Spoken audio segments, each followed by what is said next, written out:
Buenos días, Aragón. Trabajar 4 días a la semana mejora la productividad y reduce los niveles de estrés y las bajas por enfermedad. Es lo que recoge un informe realizado en el Reino Unido, el mayor estudio hasta ahora sobre la reducción de la jornada laboral.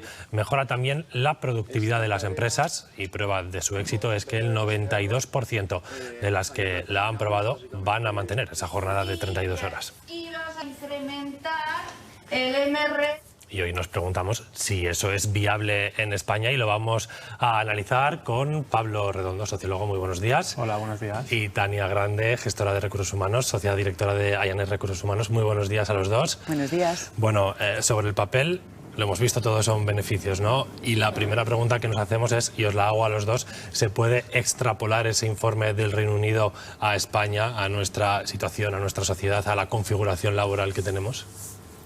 Pues yo no sé cómo lo ve Pablo, pero en teoría si se puede hacer en el Reino Unido, entiendo que se podrá extrapolar a España, pero no sé si en estos momentos como sociedad y a nivel legislativo también somos un país preparado para ello, pero es la tendencia y en recursos humanos también lo vemos, que es la tendencia tanto lo que piden los empleados como hacia dónde va la sociedad. Claro, así es. Ahora en Reino Unido están haciendo, han hecho un proyecto piloto que parece ser que en España también van a hacer algo similar, ¿no? Y la idea es poco a poco ir probando, ir viendo si poco a poco qué tipo de empresas podrían acogerse a este tipo de jornada, y al final esto va a ser un poco pues como el teletrabajo, ¿no? Que es algo que ahora parece que todos hablamos de él, pero lleva muchos años desde que empezó a funcionar y cada vez han sido más personas las que han ido beneficiándose de este sistema. Sin duda es algo a medio largo plazo, no va a ser nada inmediato, pero como decíais los dos, en algún momento hay que empezar a analizarlo y a implantarlo. Ya hay empresas en España que llevan unos años haciéndolo y parece que no les ha ido mal.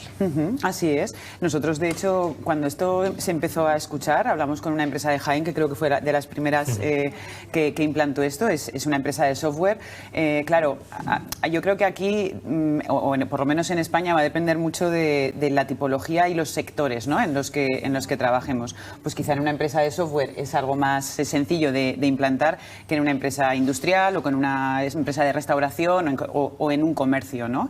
Pero desde luego es algo a lo que hay que estar atento, pero como tú dices, Carlos, yo no lo veo implantado en un corto medio plazo, yo lo veo más a medio largo plazo. Bueno, no lo hemos explicado, pero consiste en reducir nuestra jornada actual de 40 horas a 32, pero manteniendo las condiciones, manteniendo los salarios. No habría una reducción de condiciones. No, ahí está el kit de la cuestión, pero como hemos visto en el Reino Unido, la productividad no ha bajado, incluso los beneficios, los ingresos de esas empresas se han incrementado un poquito más del 1%. Claro, así es. De hecho, claro, al reducir la jornada laboral de los trabajadores, mejora sus condiciones de trabajo, en el sentido de que pues reducimos esa sobrecarga que hay al trabajar tantas horas, facilitamos la conciliación familiar y al final son una serie de medidas que acaban mejorando la calidad de vida del trabajador y al final hace que esa persona, aunque esté menos horas en su puesto de trabajo, esas horas puedan ser más productivas y al final puede sacar el mismo trabajo en menos tiempo, ¿no? Además de la productividad, Tania, hemos visto en los datos del Reino Unido cómo se reduce el estrés, pero es que se han reducido las bajas por enfermedad laboral. También hay un dato importante desde el punto de vista de las empresas, ¿no? Y de la prevención de riesgos a tener en cuenta. Claro, prevención de riesgos, reducción de absentismo. Entendemos que la productividad aumenta tanto porque estas empresas implementan también digitalización o tecnología, ¿no? Y porque los trabajadores tienen un nivel de motivación, se supone, mayor, ¿no? Para mí esto es importante ver si es mantenido en el tiempo, ¿no? Sobre todo esta parte de motivación y reducción del absentismo. Que si es así, esto es maravilloso, ¿no? Pero nosotros ahora mismo, hoy por hoy, en el mercado laboral, lo que estamos viendo es que hay mucha escasez para poder seleccionar personas, ¿no? Y a veces estos estudios también pasan por incrementar un poquito el volumen de personas que tienen las organizaciones, ¿no? Algunas empresas han comentado que han tenido que aumentar el número de empleados para poder cubrir un poquito, sobre todo el servicio al cliente, ¿no? Muchas veces que demanda. Entonces, bueno, esto hay que analizar si es viable, ¿no? Con la situación que hoy en día tenemos aquí. Y falta también cambiar la cultura empresarial que tenemos, porque mencionaba Pablo el teletrabajo, pero es cierto que la sensación es que con la pandemia como que se puso sobre la mesa, pero en cuanto hemos vuelto a la oficina, el teletrabajo se ha quedado un poco en segundo plano. Sí, así es. La verdad que bueno, en el mundo empresarial pues hacer cambios de este tipo que no es un cambio menor para nada, ¿no? O sea, es cambiar toda la estructura organizativa de pues cómo están los horarios de las empresas, también cambiar las formas de vida de las personas, porque al final toda nuestra vida gira en torno a los horarios de trabajo y modificar los horarios de trabajo también significa pues al final cambiar la forma que la gente tiene de organizarse. O sea, sería un cambio que afectaría a la sociedad en todos sus sentidos, ¿no? Entonces, pues es cierto que un cambio de tal magnitud pues da un poco de vértigo, ¿no? Entonces no va a ser algo que se pueda hacer así de repente, sino que tiene que ir pues poco a poco probándose e ir adaptándonos a esas diferentes formas que podría haber de aplicar esa nueva jornada laboral. Y mencionabas, Tania, la legislación actual también.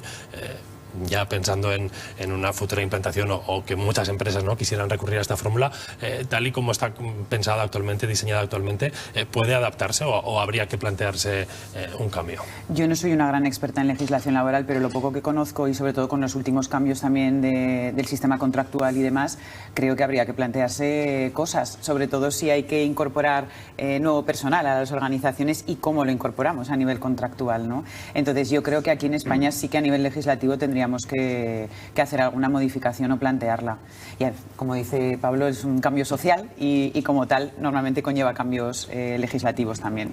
Bueno, los dos coincidís en que tiene que ser algo que vaya poco a poco, ¿no? Vamos a ver, porque el Gobierno ya está dando los primeros pasos para impulsar la implantación de esa reducción de la jornada laboral. El Ejecutivo Central aprobó un paquete de subvenciones destinadas especialmente a las pymes del sector industrial. Conocemos ya los requisitos que deben cumplir las empresas que quieran optar, Blanca. Sí, porque ya fueron publicados en el BOE el pasado 16 de diciembre. Para este proyecto, Industria ha asignado un presupuesto total de 10 millones de euros que llegarán en forma de ayudas de hasta 150.000 para pequeñas y medianas empresas. Una cantidad que pretende, por ejemplo, financiar parcialmente los costes salariales que supondría la reducción de la jornada durante el primer año o la formación, entre otras medidas. La nueva jornada laboral tendrá que afectar a trabajadores indefinidos y a tiempo completo de las empresas. Tendrán que reducirles como mínimo un 10% de su jornada laboral semanal y tendrá que ser por una duración de al menos 2 años.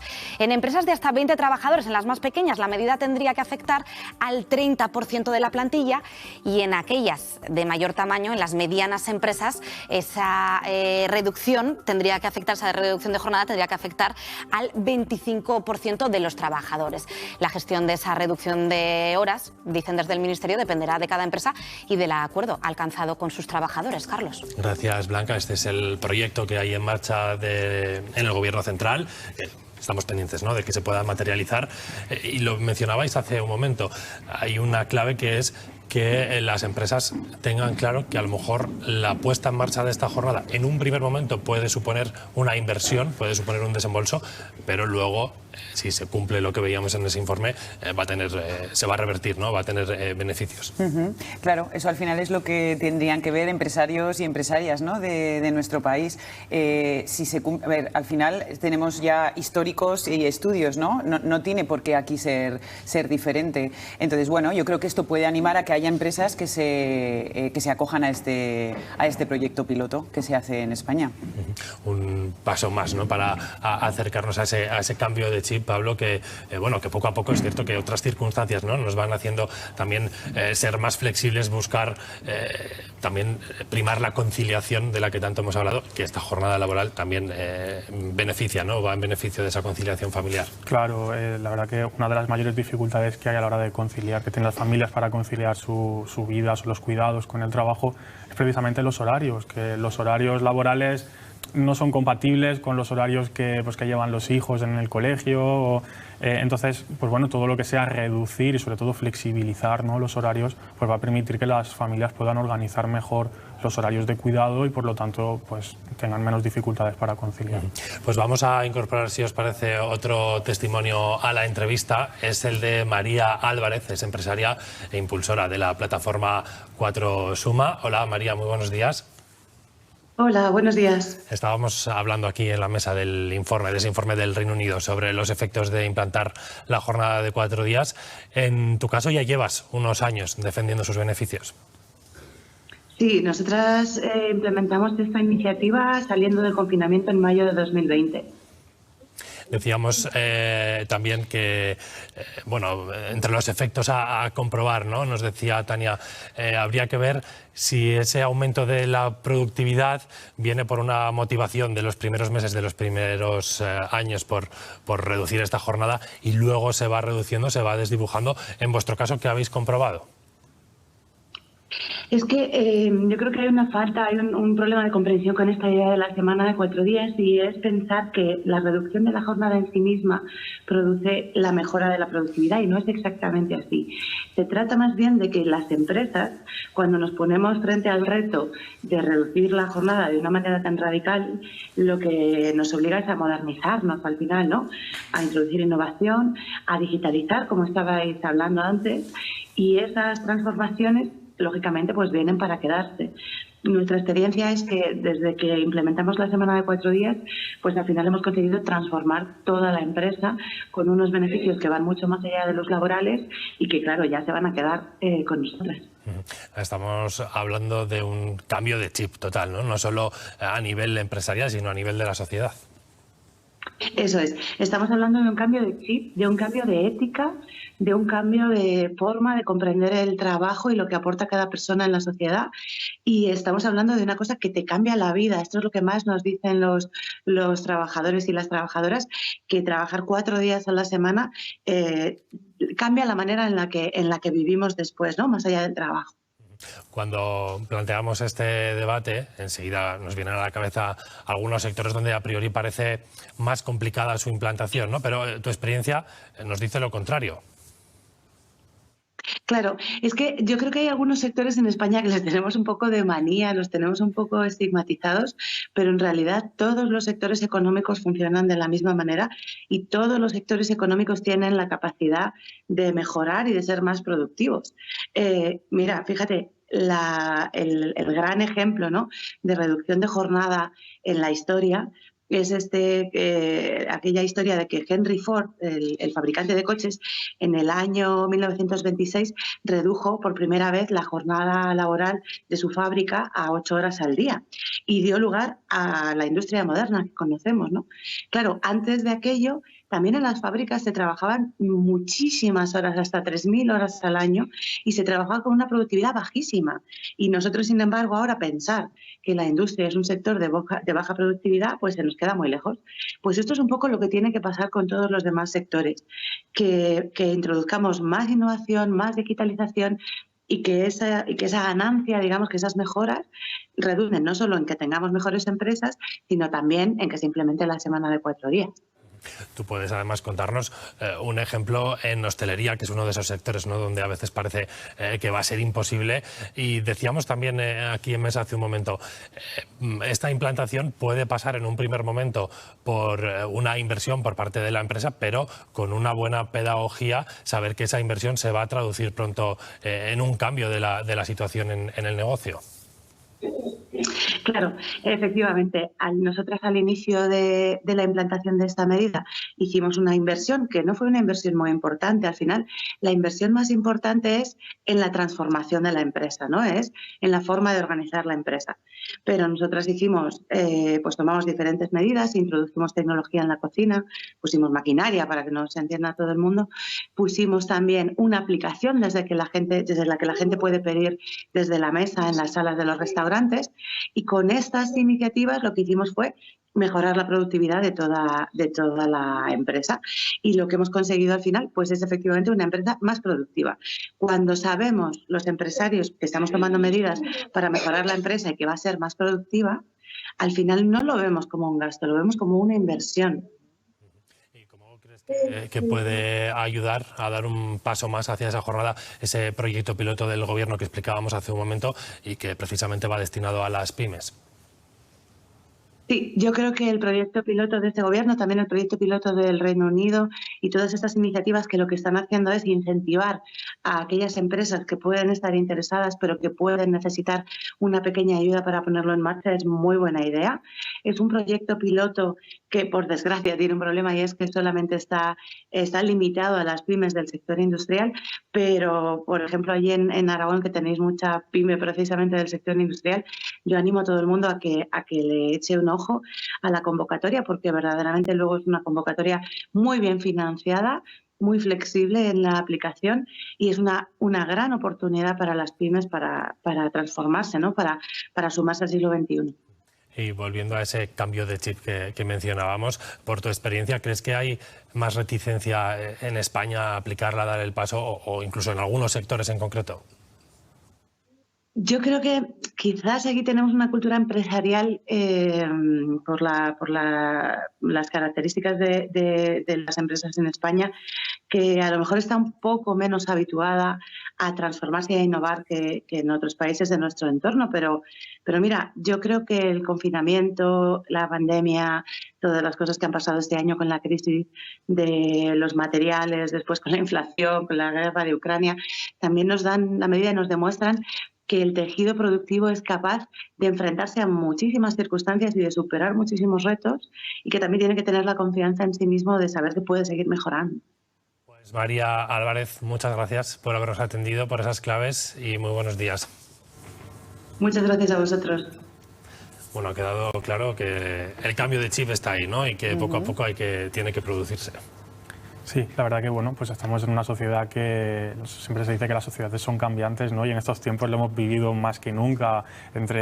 Estamos viviendo unos años en los que la sociedad está cambiando tremendamente, ¿no? Entonces, bueno, todas las partes de la sociedad tienen que adaptarse a esas nuevas condiciones y por lo tanto las empresas tienen también que modernizarse y aquí pues bueno, tenemos una oportunidad para ello. Y también se da el caso, Tania, de que claro, van conviviendo distintas generaciones donde quizás la gente más joven es bueno, pues está más predispuesta a estos cambios, ¿no? Viene más flexible, más familiarizada con las tecnologías y ahí también hay un reto, ¿no? El convivir las distintas generaciones y dar el paso juntos. Sí, hay un reto que las empresas están en ello y como tú has dicho, una palabra que hoy en día bueno, está en todas las mesas, que es la flexibilidad. Yo siempre digo que ahora estamos en una generación flex, todo debe ser flexible, entonces las empresas están amoldándose a todo este cambio que está llegando también y que lo demandan las nuevas generaciones que van entrando en las organizaciones. María, yo creo que no lo ha podido explicar mejor, ¿no? Yo creo que aquí lo que nos falta muchas veces es ese cambio de cultura, ese chip, ¿no? De decir,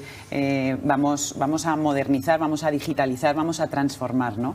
En el momento en el que ese cambio lo das, como decía Pablo, estamos en un momento social que abraza ese tipo de cambios. Y si sacamos, Pablo, un beneficio de lo que nos ha traído la pandemia, ¿no? A nivel social, quizás un mayor aprecio a nuestro tiempo, ¿no? Lo valoramos todavía más y ahí también entra todo este debate. Sí, desde luego. La verdad que, bueno, ya antes de la pandemia se hablaba bastante ya de la necesidad de adoptar medidas de conciliación, tanto por parte de las empresas, pues dotar de flexibilidad laboral, al final de que las empresas fuesen más socialmente responsables, especialmente con las familias, ¿no? Y desde luego con la pandemia lo hemos visto, cómo era imposible, había que hacer lo imposible, ¿no? para poder conciliar con los colegios cerrados y demás. Entonces haya saltado a primera plana esa necesidad, entonces hay que aprovechar, ahora se ha abierto una ventana de oportunidad, ¿no? Para introducir cambios, modificar, ¿no? Esas formas que tenemos de entender el trabajo y entender los horarios, entonces hay que aprovechar este momento, que no se nos escape de las manos esta oportunidad, ¿no? Y no lo hemos comentado, pero por si alguien necesita más argumentos de ese informe que hemos analizado, además de que se redujo la contaminación y en consecuencia el cambio climático, ¿no? Porque ese grupo de trabajadores usaba un 20% el coche menos con respecto a una jornada laboral. Ahí hay otro argumento más, ¿no? para la defensa de este proyecto. Totalmente, y además esto va en la línea también a nivel social con todo el tema de la sostenibilidad y es otro tema, otra de las tendencias de las que se está hablando en el área de recursos humanos en 2023, es la sostenibilidad, es la conciliación, es la salud mental también de los trabajadores, reduciendo ese estrés. Entonces, es como decía Pablo, se ha abierto esa ventana, yo creo que es el momento de aprovecharla y yo creo que con las ayudas, con estos estudios y demás, es el momento de que demos ese cambio de chip. Bueno, pues aquí hemos puesto un granito más, a ver si avanzamos y llega pronto para todos esa jornada de 4 días. Tania y Pablo, gracias a los dos por haber estado hoy en Buenos Días, Aragón. A ti. Muchas gracias.